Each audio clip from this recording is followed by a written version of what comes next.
என் இனிய நண்பர்களே, தோழர்களே, உங்கள் பாஸ்தருக்குரிய பாரதி ராஜா பேசுகிறேன். சில நேரங்களில் சில விஷயங்களை சந்தோஷமாக பகிர்ந்து கொள்ள வேண்டியிருக்கிறது. சில நேரங்களில் சில விஷயங்களை வருத்தத்தோடு பகிர்ந்து கொள்ள வேண்டியதிருக்கிறது. இயற்கை மனிதனை கொண்டு செல்வது நியாயம்தான். பிரயோஜனமான சில மனிதர்களை கொண்டு செல்வது என்பது கஷ்டம். என் நண்பன், அது மட்டுமல்ல, சிறந்த கலைஞன், சிறந்த மனிதாபிமானி, இன்று வரையிலும் அவன் வீட்டுக்கு சென்று பசியாரி வராதவர்கள் யாரும் கிடையாது. அத்தகைய ஒரு நல்ல கலைஞன் பல நாட்களாக எந்த விதமான மூமெண்ட்டும் இல்லாமல் இருக்கும்போதே தமிழ்நாடு முழுவதும் உள்ள உலகம் முழுவதும் வருத்தப்பட்டது. ஏனென்றால் ஒரு நல்ல கலைஞன் எப்படி இது மாறிவிடக்கூடாது நினைத்தும் எது நடக்கக்கூடாதோ அது நடந்துவிட்டது. இருந்தாலும் அவன் வீட்டுக்கு சென்று சாப்பிடாதவர்கள் கிடையாது. அவன் வீட்டுக்கு சென்று அவனை தரிசிக்காதவர்கள் கிடையாது. நல்ல மனைவி, நல்ல பிள்ளைகள், நல்ல ரசிகர்கள்.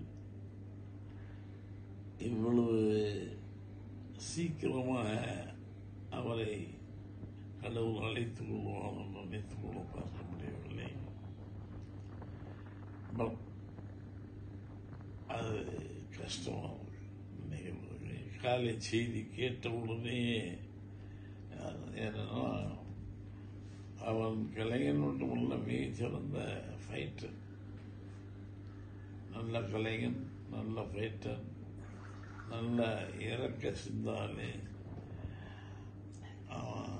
யாருக்கு என்ன பண்ணணுமோ அவன் அந்த காலகட்டத்தில் பண்ணுவான். சினிமா நடிகர்கள் சம்பாதிக்கலாம், ஆமாம், சம்பாதித்து பிறருக்கு அள்ளி கொடுத்தவன் விஜயகாந்த். விஜயகாந்தோட ஒரு படம் தான் செய்திருக்கிறேன். ஆனால் அந்த ஒரு படத்தில் என் அனுபவம் வித்தியாசமானது. விஜயகாந்தோடைய படம், ஆனால் அவரோடு நடித்து அவரோடு பழகி பார்த்தவர்களுக்கு தான் தெரியும் அவன் எவ்வளவு பெரிய மனிதன் என்று. அத்தகைய மனிதன் மறைவு என்பது தமிழகத்திற்கு மட்டுமல்ல, உலக தமிழர்களுக்கு அத்தனை பேருக்கும் ஒரு பெரிய இழப்பு.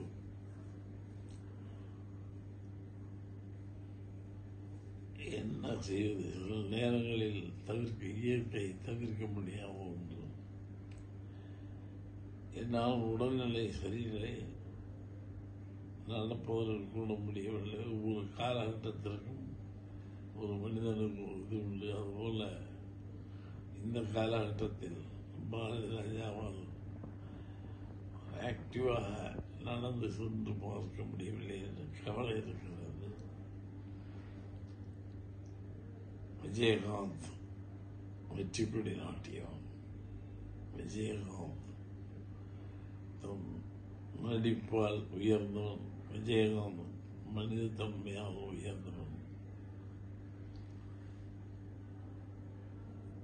அவருடைய ஆத்மா சாந்தி அடைய, அவர் குடும்பம் ஆத்மா சாந்தி அடைய நான் என்னுடைய வருத்தங்களை எல்லாம் தெரிவித்துக் கொள்கிறேன். அவருடைய ரசிகர்களுக்கு நான் கூறுவதெல்லாம், நீங்கள் எதையும் செய்ய வேண்டாம். விஜயகாந்த் மனிதர்களுக்காக என்ன செய்தாலும் அதை செய்தாலே போதும். நீங்கள் அவருக்கு கொடுக்கின்ற ஆத்மாவாகும். அவர் ஆத்மா சாந்தி அடைய